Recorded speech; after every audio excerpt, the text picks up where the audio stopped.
This is the first video of section 4 on building the arena. In this video we're going to generate the matchup that is going to contain both a random animal and a terrain.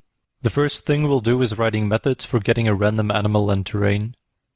Afterwards we're going to write a spec to make sure our matchup generator works as intended. And lastly, we'll implement the matchup generating method using our test spec as a reference.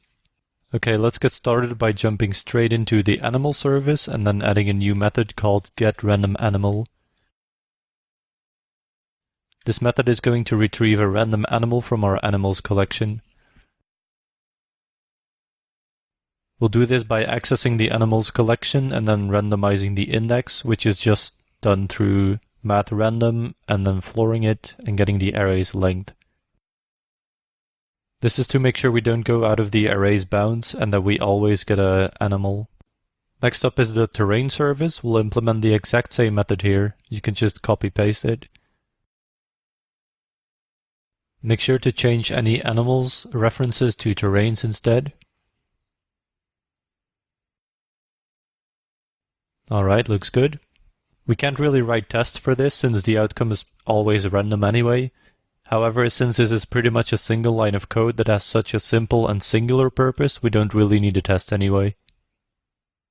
Now that that's done, we're going to combine these two methods to generate a random arena matchup. Let's go back to our test directory and create a new file for our arena service, which we'll create in just a bit. Let's call the test arena.js and then house it in the services directory. First, we're going to have to write some boilerplate code to set up our test correctly, and then we're off, just like last time.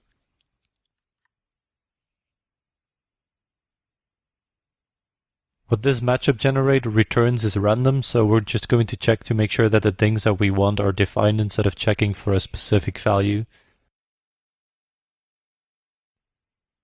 Also, don't forget to inject the arena service here, and we'll just create a variable called matchup, which is going to hold the matchup generated by the arena service.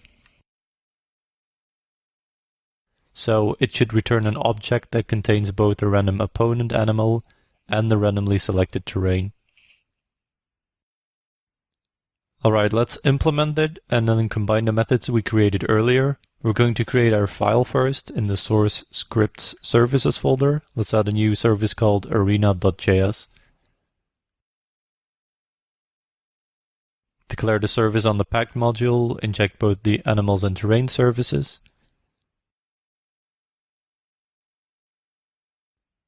We'll add the method to our service. Remember, it was called generateMatchup.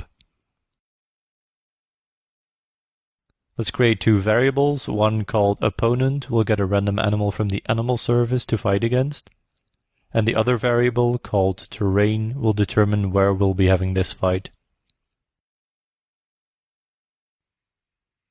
Now it looks like I made a sloppy mistake here. I actually forgot to rename the method's name from getRandomAnimal to getRandomTerrain. So let's go back to the terrain service and fix that real quick.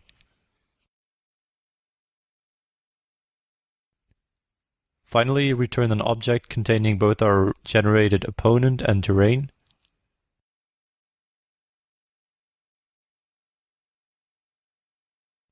Let's run the tests to make sure that everything works as intended. And voila, we have our matchup. Now that we have our matchup generator, we can start calculating scores for the animal and the terrain. That's exactly what we're going to do in the next video. See you there.